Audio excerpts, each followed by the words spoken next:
പ്രിയപ്പെട്ട സുഹൃത്ത് നമസ്കാരം. JDS കറണ്ട് അഫേഴ്സിലേക്ക് സ്വാഗതം. ഇന്ന് ജനുവരി 11 ഏറ്റവും ലേറ്റസ്റ്റ് ആയിട്ടുള്ള കറണ്ട് അഫേഴ്സുമായി JDS കറണ്ട് അഫേഴ്സ്. ഓരോ കോമ്പറ്റീഷനിലും കറണ്ട് അഫേഴ്സിന്റെ പ്രാധാന്യം നമുക്ക് എല്ലാവർക്കും അറിയാവുന്നതാണ്. നമ്മൾ എന്നും സമയം കണ്ടെത്തിക്കൊണ്ട് കറണ്ട് അഫേഴ്സ് അപ്ഡേറ്റ് ചെയ്ത് പോവുകയാണെങ്കിൽ നമുക്ക് ഓരോ പരീക്ഷകളിലും എവിടെയും നന്നായിട്ട് പെർഫോം ചെയ്യാൻ സാധിക്കും. ഇന്ന് ജനുവരി 11 നമുക്ക് ഇന്നത്തെ ഏറ്റവും ലേറ്റസ്റ്റ് ആയിട്ടുള്ള കറണ്ട് അഫേഴ്സിലേക്ക് പോകാം. ഒരു ന്യൂസ് ഹെഡിംഗ് ആണ് Wayanad retains championship at state bud school art festival. സംസ്ഥാന ബഡ് സ്കൂൾ കലാമേളയിൽ വയനാട് ചാമ്പ്യൻഷിപ്പ് നിലനിർത്തി. ഏറ്റവും ലേറ്റസ്റ്റ് ആയിട്ടുള്ള വാർത്തയാണ്, അതായത് സംസ്ഥാനത്തെ ബഡ് സ്കൂൾ ഇതിന്റെ ആ ഒരു കോമ്പറ്റീഷനിൽ വയനാട് ചാമ്പ്യൻഷിപ്പ് നിലനിർത്തിയ കാര്യം. നമുക്ക് കറണ്ട് അഫേഴ്സിന്റെ ഡീറ്റെയിൽസിലേക്ക് പോകാം. 2025 ജനുവരി 10 കൊല്ലത്ത് നടന്ന സംസ്ഥാന ബഡ് സ്കൂൾ കലാമേളയിൽ ഓവറോൾ ചാമ്പ്യൻഷിപ്പ് നേടിയ ജില്ല ഏതാണ്? വയനാട് ജില്ല. വയനാട് ജില്ല വീണ്ടും ആ ഒരു ചാമ്പ്യൻഷിപ്പ് നിലനിർത്തിയിരിക്കുകയാണ്. ഈ മത്സരം നടന്നിട്ടുള്ളത് കൊല്ലത്താണ്. ഇവിടെ വെച്ചാണ് വയനാട് ജില്ല ഒന്നാം സ്ഥാനത്ത് എത്തിയിട്ടുള്ളത്. രണ്ടാമത്തെ പ്രാവശ്യമാണ് വയനാട് ജില്ല ഈ ഒരു ചാമ്പ്യൻഷിപ്പ് കരസ്ഥമാക്കുന്നത്. രണ്ടാം സ്ഥാനത്ത് തിരുവനന്തപുരമാണ്. ആദ്യത്തെ കേരള സംസ്ഥാന ബഡ് സ്കൂൾ കലാമേള നടന്നത് ഏത് ജില്ലയിലാണ്? കണ്ണൂർ ജില്ലയിൽ. The first Kerala state bud school art festival ഇത് നടന്നിട്ടുള്ളത് കണ്ണൂർ ജില്ലയിലാണ്. 2004 കേരളത്തിൽ ഏത് ജില്ലയിലാണ് ആദ്യത്തെ ബഡ് സ്കൂൾ സ്ഥാപിതമായത്? വെങ്ങാനൂർ ഗ്രാമപഞ്ചായത്ത്. 2004 കേരളത്തിൽ ആദ്യമായിട്ട് ഈ സ്കൂൾ ആരംഭിച്ചിട്ടുള്ളത് വെങ്ങാനൂർ പഞ്ചായത്തിലാണ്. ഇത് തിരുവനന്തപുരം ഡിസ്ട്രിക്റ്റിലാണ് വെങ്ങാനൂർ പഞ്ചായത്ത്. അന്നത്തെ മുഖ്യമന്ത്രിയായിരുന്ന AK ആന്റണി ആയിരുന്നു ഈ ഒരു സ്കൂൾ ഉദ്ഘാടനം ചെയ്തിട്ടുള്ളത്.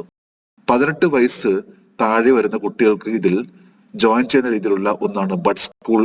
മാനസികമായിട്ട് മെന്റലി അല്ലെങ്കിൽ ഫിസിക്കലി ചലഞ്ച് ആയിട്ടുള്ള കുട്ടികൾ പഠിച്ചുകൊണ്ടിരിക്കുന്ന ഒരു സ്കൂൾ ആണ് ബഡ് സ്കൂൾ. ഇത് ആരംഭിച്ചിട്ടുള്ളത് 2004 വെങ്ങാനൂർ പഞ്ചായത്തിലാണ്. ഈ പഞ്ചായത്ത് ഉള്ളത് തിരുവനന്തപുരത്താണ്. കേരളത്തിൽ ബഡ് സ്കൂൾ ആരംഭിച്ചത് ഏത് സംഘടനയാണ്? കുടുംബശ്രീ.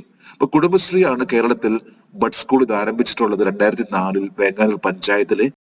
ഏറ്റവും ലേറ്റസ്റ്റ് ആയിട്ട് പറയുമ്പോൾ ജനുവരി 10 കൊല്ലത്ത് നടന്നിട്ടുള്ള ബഡ് സ്കൂൾ കലാമേളയിൽ ഓവറോൾ ചാമ്പ്യൻഷിപ്പ് നേടിയിട്ടുള്ളത് വയനാട് ജില്ലയാണ്. രണ്ടാമത്തെ പ്രാവശ്യമാണ് വയനാട് ജില്ല ഈ ഒരു കലാമേളയിൽ കിരീടം കരസ്ഥമാക്കുന്നത്. ഒരു ന്യൂസ് ഹെഡിംഗ് ആണ് Indian Navy takes delivery of the 6th and final state of the art of Scorpene class submarine. ആറാമത്തേതും അവസാനത്തേതും അത്യാധുനിക സ്കോർപിയൻ ക്ലാസ് അന്തർവാഹിനി ഇന്ത്യൻ നാവികസേന ഏറ്റുവാങ്ങി. അപ്പൊ ഇന്ത്യൻ നാവികസേനയ്ക്ക് വീണ്ടും ഒരു അന്തർവാഹിനി കപ്പൽ ലഭിച്ചിരിക്കുകയാണ്. നമുക്ക് ഈ ഒരു കറണ്ട് അഫേഴ്സിന്റെ ഡീറ്റെയിൽസിലേക്ക് പോകാം. പ്രൊജക്ട് 75 ആറാമത്തെ സ്കോർപിയൻ ക്ലാസ് അന്തർവാഹിനിയുടെ പേരെന്താണ്? വാക്ഷിർ. വാക്ഷിർ എന്ന ഒരു സബ്മറൈൻ ആണ് പ്രൊജക്ട് 75 കീഴിൽ വരുന്ന ഒരു സബ്മറൈന്റെ വർക്കാണിത്. ആറാമത്തെ സ്കോർപിയൻ ക്ലാസ് സബ്മറൈൻ ആണ് വാക്ഷിർ. ഇതാണ് ഇപ്പോൾ ലേറ്റസ്റ്റ് ആയിട്ട് ഇന്ത്യൻ നേവിക്ക് കൈമാറിയിട്ടുള്ളത്. ആറാമത്തെ സ്കോർപിയൻ ക്ലാസ് അന്തർവാഹിനി വാക്ഷിർ ഇന്ത്യൻ നാവികസേനയ്ക്ക് കൈമാറിയ തീയതി ഏതാണ്? 2025 ജനുവരി 9. ഈ കഴിഞ്ഞ 2 ദിവസം മുമ്പാണ്, അതായത് ജനുവരി 9 ഇന്ത്യൻ നാവികസേനയ്ക്ക് ആറാമത്തെ സ്കോർപിയൻ ക്ലാസ് അന്തർവാഹിനി കപ്പൽ വാക്ഷിർ എന്ന് പറയുന്ന അന്തർവാഹിനി കപ്പൽ ഇന്ത്യൻ നേവിക്ക് കൈമാറിയിട്ടുള്ളത്. INS വാക്ഷിർ ഏത് ഷിപ്പിംഗ് കമ്പനിയിലാണ് നിർമ്മിച്ചത്? Mazagon dock ship builders limited. Mazagon dock ship builders limited ഇത് മുംബൈയിലാണ്. മുംബൈയിലുള്ള മെസഗോൺ ഡോക്ക് ഷിപ്പ് ബിൽഡേഴ്സ് ലിമിറ്റഡിലാണ് പ്രൊജക്ട് 75 ഭാഗമായിട്ടുള്ള 6 അന്തർവാഹിനി കപ്പലിന്റെ കരാർ. ഇതനുസരിച്ച് ഇതിന്റെ ആറാമത്തെ അന്തർവാഹിനി കപ്പൽ ആണ് വാക്ഷിർ. പ്രൊജക്ട് 75 ആദ്യത്തെ സ്കോർപിയൻ ക്ലാസ് അന്തർവാഹിനിയുടെ പേരെന്താണ്? INS Calvary. ഇപ്പൊ ഈ പ്രൊജക്റ്റിലെ 6 അന്തർവാഹിനി കപ്പലാണ്. ഇതിലെ ആദ്യത്തെ അന്തർവാഹിനി കപ്പൽ ആണ് INS കൽവാരി. അത് കഴിഞ്ഞാൽ പിന്നെ ഉള്ളത് INS Kanderi, INS Karanj, INS വേള, INS വഗീർ, INS വാക്ഷിർ. 2017 INS കൽവാരി എന്ന കപ്പൽ കമ്മീഷൻ ചെയ്തിട്ടുള്ളത്. അത് കഴിഞ്ഞ് 2 വർഷം കഴിഞ്ഞപ്പോഴേക്കും INS കണ്ടേരി വന്നു 2019. അതിനുശേഷം പിന്നെ 2021 INS കരഞ്ച് ആയിരുന്നു. ആ വർഷം 2 കപ്പലുകൾ പുറത്തിറക്കി, INS കരഞ്ചും INS വേളയും. അഞ്ചാമത്തെ കപ്പൽ ആയിട്ടുള്ള INS വഗീർ ഇത് 2023 ജനുവരിയിലാണ് കമ്മീഷൻ ചെയ്തിട്ടുള്ളത്. ഒരു ന്യൂസ് ഹെഡിംഗ് ആണ് Lebanon elects General Joseph Aoun as president. Lebanon general Joseph ഓണിനെ പ്രസിഡന്റായി തിരഞ്ഞെടുത്തു. ഏറ്റവും ലേറ്റസ്റ്റ് ആയിട്ടുള്ള വാർത്തയാണ് ലെബനനിലെ പ്രസിഡന്റ് മാറിയ കാര്യം. ഏതാണ്ട് 2 വർഷത്തോളം ലെബനനിലെ ഒരു പ്രസിഡന്റ് ഉണ്ടായിരുന്നില്ല. ഇന്നിപ്പോൾ ലെബനനിലെ പുതിയ പ്രസിഡന്റ് വന്നിരിക്കുകയാണ്. നമുക്ക് കറണ്ട് അഫയേഴ്സിന്റെ ഡീറ്റെയിൽസിലേക്ക് പോകാം. 2025 ജനുവരി 9 ലെബനൻ പാർലമെന്റ് ആരെയാണ് ലെബനൻ പ്രസിഡന്റായി തിരഞ്ഞെടുത്തത്? General Joseph on. General Joseph on January 9 Lebanon parliament അദ്ദേഹത്തെ ലെബനന്റെ പ്രസിഡന്റ് ആയിട്ട് തിരഞ്ഞെടുത്തു. സിറിയയുടെ അടുത്തു വരുന്ന രാജ്യമാണ്. എന്നാൽ കൂടുതലായിട്ട് ടെററിസം അതുപോലെ തന്നെ സാമ്പത്തികമായിട്ട് വളരെയധികം താഴ്ന്നിരിക്കുന്ന ഒരു രാജ്യമാണ് ലെബനൻ. 2022 ഒക്ടോബറിൽ കാലാവധി അവസാനിച്ച ലെബനന്റെ അവസാന പ്രസിഡന്റ് ആരായിരുന്നു? President Michael on. President Michael on ആണ് 2022 അദ്ദേഹത്തിന്റെ കാലാവധി അവസാനിച്ച് അതിനുശേഷം പിന്നെ അവിടെ പ്രസിഡന്റ് ഉണ്ടായിരുന്നില്ല. ഏറ്റവും ലേറ്റസ്റ്റ് ആയിട്ട് പറയുമ്പോൾ ജനുവരി 9 ഇപ്പോൾ പുതിയ പ്രസിഡന്റിനെ തിരഞ്ഞെടുത്തിട്ടുള്ളത്. ലെബനൻ അസംബ്ലിയിൽ പ്രതിനിധീകരിക്കുന്ന 3 സമുദായങ്ങൾ ഏതാണ്? മാർനറ്റ് ക്രിസ്ത്യൻ, സുന്നി മുസ്ലിം, ഷിയ മുസ്ലിം. ഇതില് പ്രസിഡന്റ് ആകുന്നത് എപ്പോഴും മാർനറ്റ് ക്രിസ്ത്യൻ എന്നാണ്. പ്രൈം മിനിസ്റ്റർ എപ്പോഴും സുന്നി മുസ്ലിം എന്നും ഷിയ മുസ്ലിം എന്നാണ് സ്പീക്കർ ആകുന്നത്. ഇതൊരു അലിഖിത നിയമമാണ്. ലെബനന്റെ ഭരണഘടനയിൽ എടുത്തു പറയുന്നില്ല, അതായത് പ്രസിഡന്റ് എപ്പോഴും ക്രിസ്ത്യൻ സമുദായത്തിൽ നിന്ന് വേണമെന്ന്. എന്നാൽ ഇപ്പോൾ നടന്നു പോകുന്ന ഒരു സമ്പ്രദായമാണ് പ്രസിഡന്റ് എപ്പോഴും അത് മാർനറ്റ് ക്രിസ്ത്യൻ എന്നാണ് ഇപ്പോൾ എടുത്തു വരുന്നത്. ലെബനന്റെ തലസ്ഥാനം എന്താണ്? ബെയ്റൂട്ട്. ലെബനൻ എന്ന രാജ്യം ഇത് ഒഫീഷ്യലി റിപ്പബ്ലിക് ഓഫ് ലെബനൻ ആണ്. ലെബനന്റെ തലസ്ഥാനമാണ് ബെയ്റൂട്ട്. ഇവിടുത്തെ കറൻസി എന്ന് പറഞ്ഞാൽ ലെബനീസ് പൗണ്ട് ആണ്. Official language Arabic. ഏതാണ്ട് 53.5 ലക്ഷം ആണ് 2023 കണക്കനുസരിച്ച് ലെബനനിലെ ജനസംഖ്യ. നമുക്കൊരു കറണ്ട് അഫയേഴ്സിന്റെ ഹെഡിങ്സിലേക്ക് പോകാം. Himachal cabinet renames HIPA to honour doctor Manmohan Singh. Doctor Manmohan സിംഗിന്റെ സ്മരണക്കായി ഹിമാചൽ പ്രദേശ് HIPAയുടെ പേര് മാറ്റി. ഏറ്റവും ലേറ്റസ്റ്റ് ആയിട്ടുള്ള കറണ്ട് അഫയേഴ്സ് ആണതും. നമുക്ക് ഈ കറണ്ട് അഫയേഴ്സിന്റെ ഡീറ്റെയിൽസിലേക്ക് പോകാം. Himachal Pradesh institute of public administration 2025 ജനുവരി 9 ഏത് പേരിലാണ് പുനർനാമകരണം ചെയ്തത്?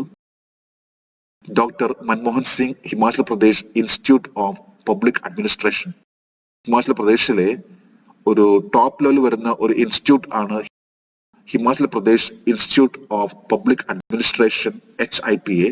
ഇതിന്റെ പേര് മാറ്റി ജനുവരി 9 അതായത് ഇപ്പോൾ doctor Manmohan Singh Himachal Pradesh institute of public administration എന്ന പേരിൽ മാറ്റിയിരിക്കുകയാണ്. ഹിമാചൽ പ്രദേശിന്റെ മുഖ്യമന്ത്രി ആരാണ്?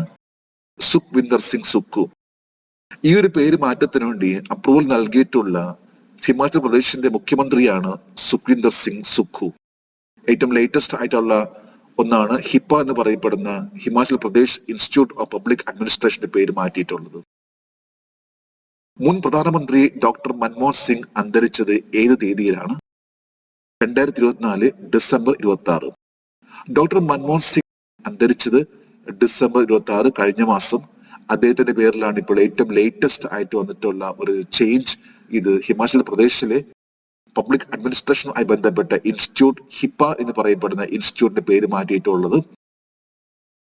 Himachal Pradesh institute of public administration ഏത് വർഷത്തിലാണ് സ്ഥാപിതമായത്? 1974 ജനുവരി 1. ഏതാണ്ട് 50 വർഷം പഴക്കം വന്നിട്ടുള്ള ഒരു ഇൻസ്റ്റിറ്റ്യൂട്ട് ആണ് Himachal Pradesh institute of public administration. ഈ ഒരു ഇൻസ്റ്റിറ്റ്യൂട്ടിന്റെ പേരാണ് ഇപ്പോൾ മാറ്റിയിട്ടുള്ളത്. ഡോക്ടർ മൻമോഹൻ സിംഗ് എന്ന പേര് ഇതിൽ ആഡ് ചെയ്തിട്ടുള്ളത്. ഒരു ന്യൂസ് ഹെഡിംഗ് ആണ് Anji Khad bridge, India's first cable stayed rail bridge. Anji Khad പാലം ഇന്ത്യയിലെ ആദ്യത്തെ കേബിൾ സ്റ്റേറ്റ് റെയിൽ പാലം. ഇതും ഒരു ലേറ്റസ്റ്റ് ആയിട്ടുള്ള കറണ്ട് അഫയേഴ്സ് ആണ്. നമുക്ക് ഈ കറണ്ട് അഫയേഴ്സിന്റെ ഡീറ്റെയിൽസിലേക്ക് പോകാം.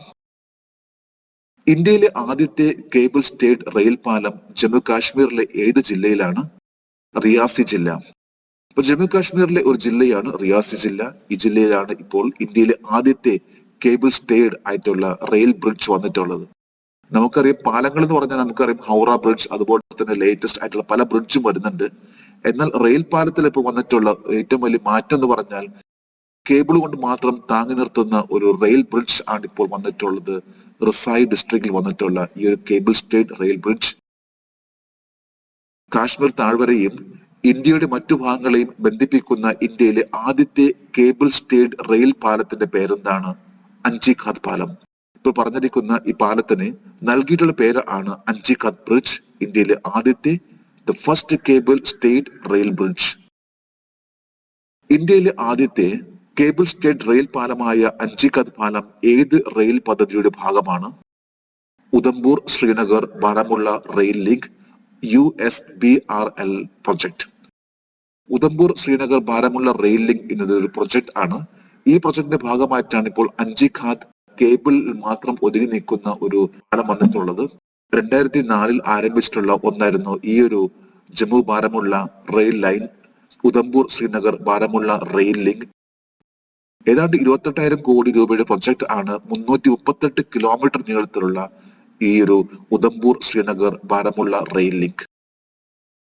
ലോകത്തിലെ ഏറ്റവും ഉയരം കൂടിയ റെയിൽ പാലമായ ചേന പാലം ഏത് റെയിൽ പദ്ധതിയുടെ ഭാഗമാണ്? Jammu Udhampur Srinagar Baramulla rail link. Jammu Udhampur Srinagar Baramulla rail ലിങ്കിന്റെ മുകളിലൂടെ തന്നെ ആ ഒരു പ്രൊജക്ടിന്റെ ഭാഗമായിട്ടുള്ള ഒന്നാണ് ചെന ബ്രിഡ്ജ്. ലോകത്തിലെ ഏറ്റവും ടോളസ്റ്റ് ആയിട്ടുള്ള ഏറ്റവും മുകളിലൂടെ പോകുന്ന ഒരു പാലമായിട്ടുള്ള ചെന ബ്രിഡ്ജും ഇതിന്റെ ഒരു ഭാഗമാണ്. അഞ്ചിഖാത് ബ്രിഡ്ജ് ഇതുള്ളത് റിസായി ഡിസ്ട്രിക്റ്റിലാണ്. കാശ്മീർ വാലിയുമായിട്ട് ബന്ധപ്പെടുത്തുന്ന ഒരു പ്രധാനപ്പെട്ട ഒരു ബ്രിഡ്ജ് ആണ് അഞ്ചിഖാത് ബ്രിഡ്ജ്. നമ്മളുടെ ഏറ്റവും ലേറ്റസ്റ്റ് ആയിട്ടുള്ള കറണ്ട് അഫയേഴ്സ് ആണ് ഇന്നിവിടെ അപ്ഡേറ്റ് ചെയ്തിട്ടുള്ളത്. ജേഴ്സ് കറണ്ട് അഫയേഴ്സിന്റെ ഇന്നത്തെ ഈ വീഡിയോ കണ്ടിട്ട് ഇഷ്ടപ്പെട്ടെങ്കിൽ ഈ ചാനൽ സബ്സ്ക്രൈബ് ചെയ്യാനും ഷെയർ ചെയ്യാനും മറക്കരുത്. നമുക്ക് നാളെ വീണ്ടും പുതിയ കറണ്ട് അഫയേഴ്സുമായിട്ട് കാണാം. Thank you very much.